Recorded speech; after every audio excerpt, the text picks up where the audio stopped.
Good morning, YouTubers. How you doing this morning? This is Derek again. I'm headed out to a doctor's appointment. I got to get some x-rays on my foot and on my hip. What happens when you get old?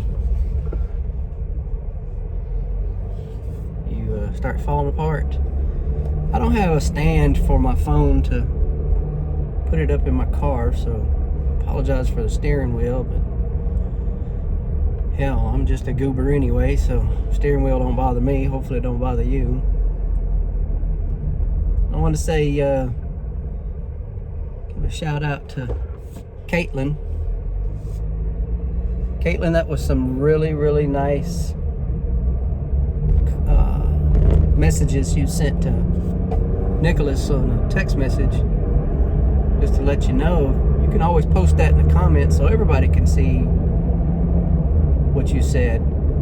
I think it would be nice for others, but if not, that's fine. Text Nicholas. But I want to talk a little bit about me some more today. Probably need to stop saying that in every video, but nonetheless, my childhood and growing up, it wasn't always rainbows and butterflies and great things. But I don't want my channel to be only about negative things. I do remember having some wonderful visits with my grandmother, my Grandma Joanne. She lived in an apartment that was, if I'm not mistaken, it couldn't have been more than a couldn't have been more than a 3-bedroom. It might have been 2-bedroom, it was 3-bedroom. But I remember they had a set of bunk beds in there and another bed, so there was 3 people sleeping in there. And in my grandmother's room, I remember her and one of my aunts, maybe 2 of my aunts, all sharing a king-size bed. You know, it was a close-knit family. It was a lot of people. My grandmother had, like, I don't know, 38, 39 children or something. Not really, but she had a bunch of them. She had a football team or something like that. It's worth of kids. And it was always fun going over there. My grandmother always had a laugh that was just hilarious. Just draw you in. If she was laughing, even if it was something stupid, when she started laughing, everybody laughed. And I think that good to have good memories of your grandparents and things of that nature. Her husband, my grandfather, he was in a terrible accident when I was much younger, and he was paralyzed, so and he was grumpy, so there wasn't much sense of humor with him. And all my aunts and uncles, you want to talk about a rowdy bunch of goobers, just throwed off. Even to this day, I swear a lot of them should be in a mental institute. They're just out there. But they're all good people. I love them all. Some I'm closer with than others. So with that being said, let me tell you some stories that I've heard. Not very many I witnessed, but I've heard of my family growing up. My father was the second oldest. My Uncle Harold was older than him. And from the stories I've been told, when my Uncle Harold was, in his teenage years, he was one of those ones back then you call a looker. Really stout, stocky, badass. My dad wasn't quite like that. My mom and my grandmother, I think it was my mom. I know it was my grandmother. My grandmother worked in a diner across the street from a gas station my dad worked in. And one day the guy at the gas station, manager or whatever, told my dad, and everybody called him Bubba.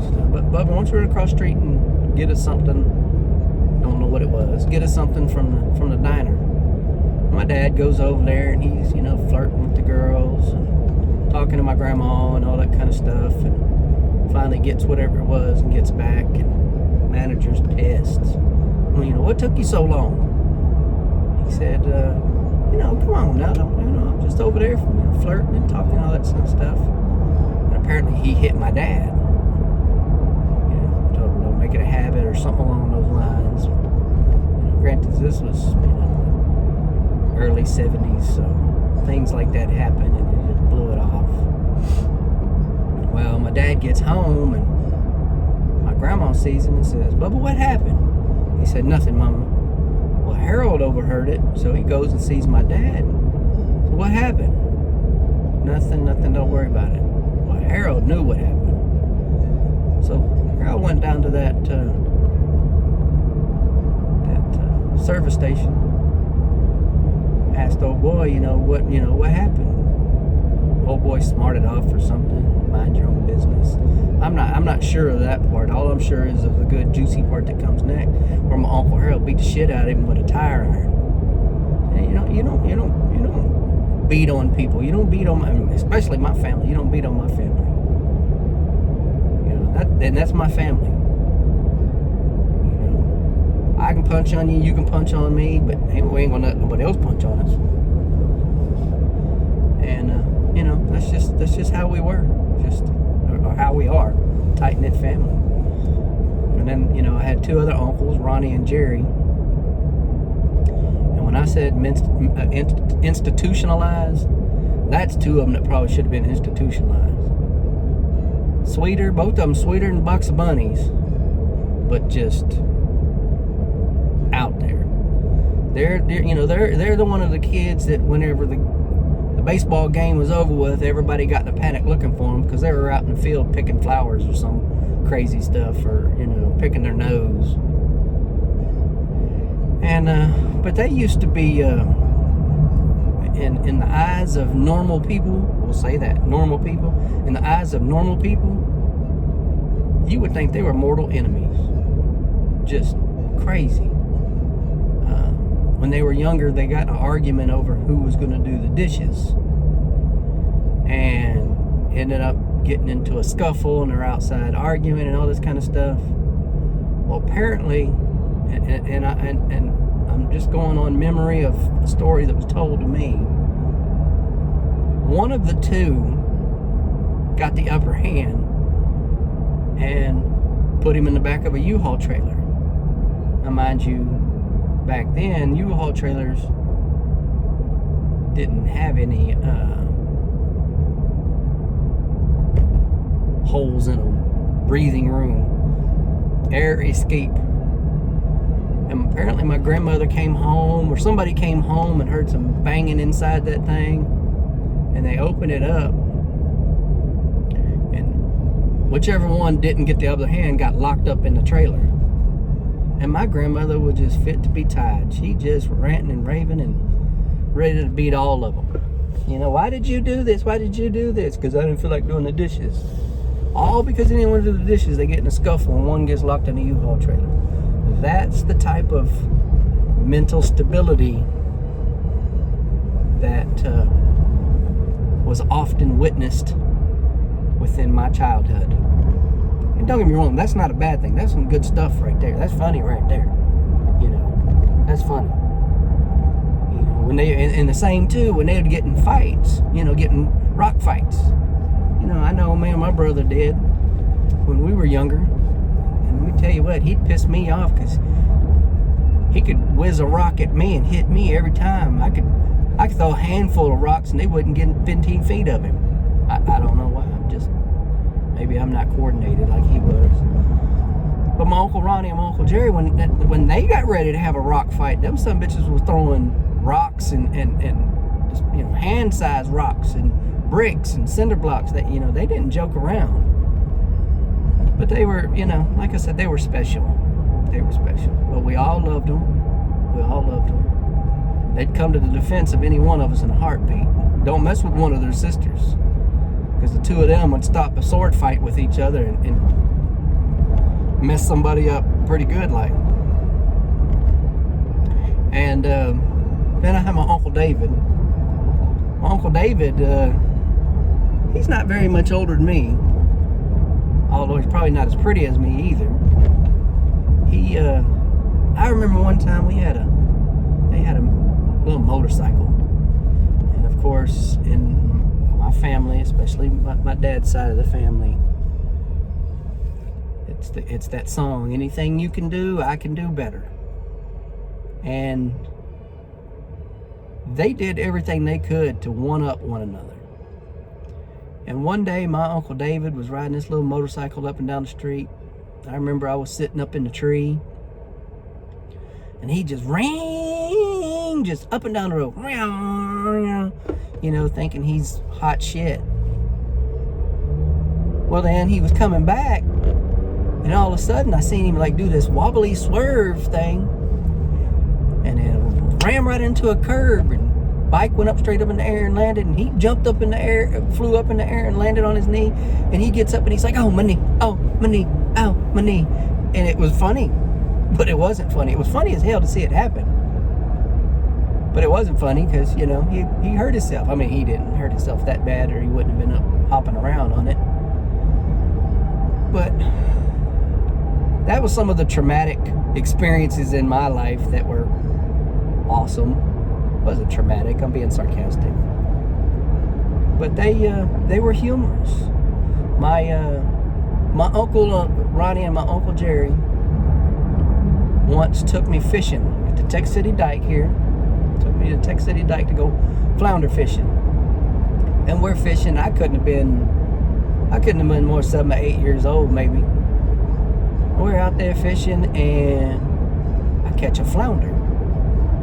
And I reel it in, and we're all excited about it. And I don't know how much longer we stayed out fishing, or if we did, but I know that on the ride, when we got into the car, I know my uncles were talking about that flounder. And one of them, I don't know which one, piped up and said, that's the biggest goddamn flounder I ever seen. And me being me, I said, yeah, it's the biggest goddamn flounder I ever seen also. And they both looked back at me with this look in their eye like they were going to rip my throat out. I said, whatever you do, don't you say anything like that around your mama and grandma. I'm like, yes, sir. But I was still sat back there with all my pride because I had this big old flounder. So we get over to my house, or to our house, and I think my uncles were visiting us. My grandmother and stuff were visiting us. And my grandma was like, you know, in awe. Wow, look at this fish. And look at the size of this flounder. My mom was like, oh, good job. Look at the size of this flounder. And I said, just plain as day, that's the biggest goddamn flounder I ever seen. Woo! They warned me. They warned me. My mama wore my butt out, and my grandmother sat right there next to her. And I sure thought she was going to take seconds, but she sure didn't. She picked me up and held me close to her. Said, now, baby, you can't say stuff like that. Who taught you to say that? Oh, I felt an angel holding me. And I looked at them and I said, they did. Granted, these are grown-ass men who stand probably 5 feet taller than my grandmother. They were gargantuans. They were like 9 foot tall apiece. They weren't, but when you're a kid of that age, growing up, you know, everything seems ginormous. But they were some behemoths. And my grandmother went over there and just started smacking the shit out of them. And they just, you know, once again, being my type of family, they just giggling, Mama, I didn't say it. Mama, I didn't say it. She said, one of you said it. Got that baby in trouble. And then my mom went over there, and once again, I think I told y'all the story about my mama couldn't hurt a flea. And she hurt me because I was not. She was whipping me with a belt that day. But my uncles were just giggling and laughing, and I started laughing, and it was all pretty much over with. And, you know, my mom always had a habit of setting me down and saying, look, you know, this is why I did what I did.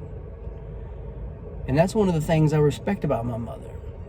You know, there were times with my oldest son growing up that, you know, when I was not around, talk to him on the phone, whether I was in jail, prison, military, wherever, if I was not around, and he'd say, hey, Dad, blah, blah, blah, blah, blah. He'd ask me a question. And I try not to lie to my kids. To the best of my ability, I just try not to. And if it was something I knew they wouldn't understand and a lie would be better, I would just tell him flat out, look, Derek, you're not old enough to understand that. So ask me when you're older, or get with me when you're older, and I'll explain it to you. And I did that same thing with my other two boys, Brandon and Nicholas. I had no problem telling the truth. But sometimes a person, especially a wee person, a child or even some teenagers, they're not, sometimes they're not mentally ready to hear what you have to say. And so you have to wait until later in life to be able to explain things to them. So as you can see, I had fun times in my life. Played golf when I was younger. My dad would take me, and sometimes my mom would go, and my brother, when he got older, we'd go skiing. I was fortunate to have some really good friends in my high school years who had boats, ski boats, and we'd get to go do all that kind of fun stuff in the bayou. So I had some good friends growing up, some really good friends growing up. So life is not all crap. Sometimes it's good. And somebody once told me that if you have a good day, just remember you can have others. Just because you've had 14 shitty days in a row, life sucks, nothing's going right, you have negative thoughts of, what would it be like if I wasn't here? I could just run away. I don't want to be here anymore. Those thoughts happen. Don't be embarrassed to have those thoughts, because it's life. Sometimes there are those of us that life just takes over and gets so overwhelming and gets so tough and so hard and so confusing that we feel we'd be better off if we weren't here. Now, I'm not saying that I ever thought about killing myself, but there are times when I thought, what would things be like if I wasn't here? Would things be any better for my son? For my family? This was many years ago, before I had Brandon and Nicholas. But would things be any better if I wasn't here? And some professionals will look at that as suicidal thoughts. But what was it? Suicidal thoughts. I'm a strong believer in not committing suicide. It's the mortal sin that you can't be forgiven for. And believe it or not, it doesn't take a weak person to commit suicide. It takes a really strong person to do that. Because everything that you have, and with all the thoughts and the feelings and everything going through your head, you have to fight all those to get to that point. But I don't want to talk about suicide. I just want to say that it's natural for people to have thoughts of death and dying. Not necessarily taking your own life, but death and dying. Especially when you're younger, because that's when I thought about it the most, when I was in high school and junior high, mostly in high school. I think I started realizing my mortality. I was not immortal in any shape, form, or fashion. But just know, if you're watching this, you're okay. You will be okay. You're loved. It's not the end of the world. You had a bad day. you'll have more bad days. But if you've had a good day, if you've had one good day, look at the bright side. Always try to find the bright side. Look at the bright side. You will have another good day. There's always that chance you'll have another good day. So trudge through it. Get through it. I hate the term "suck it up, buttercup," because that term belongs to those that are just bitchers, whiners, and complainers, because they just want to bitch, whine, or complain. But for those who are struggling with depression, anxiety,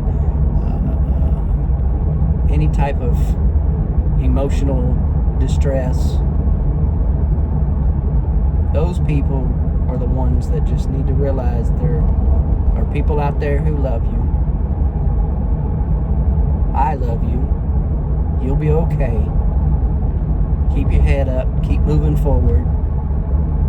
If you have friends, talk to them. True friends. Because a true friend is somebody who knows everything about you, good and bad, and still likes you. So I'm going to cut this video off short, or not short because I've rambled on for 20 minutes, but I'm going to cut this video, and then I will see y'all again when I get to the doctor to get my x-rays. Like, subscribe, comment down below. Any and every comment is looked at. Any suggestions are greatly appreciated. Anything you want me to do, if you got ideas or suggestions. If y'all want me to do one of them crazy mukbangs, just know I won't eat anything greasy. I won't anything hot or spicy. And that's not because I'm a wuss bag. It's because I have gastro problems. I have tummy issues from when I was in the hospital a few years back. And it just hadn't been the same. So I'm open to suggestions. So once again, everybody have a wonderful day. Be safe out there. God loves you. I love you. We'll see you around. Bye. Well, I just finished getting my x-rays. I won't know the results for, I don't know, forever. Whenever they decide that it's important enough to call me, that's probably when I'll find out. It was just of my foot and my hip.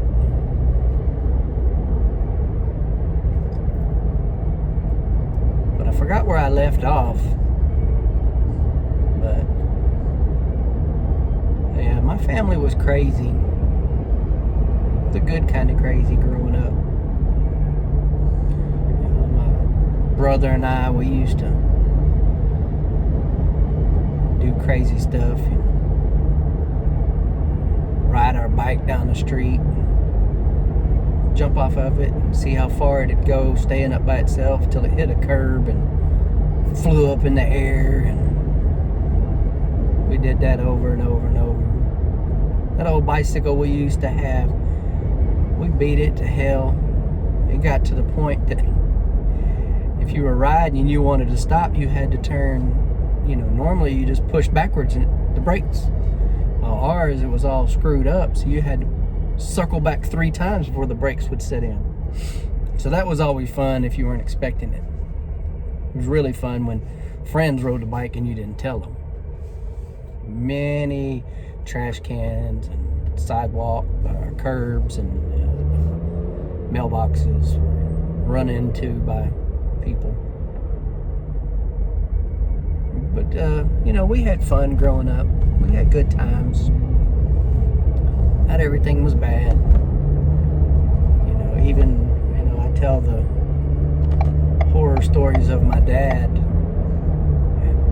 I haven't told many, but there will be. He had his good points. He was funny and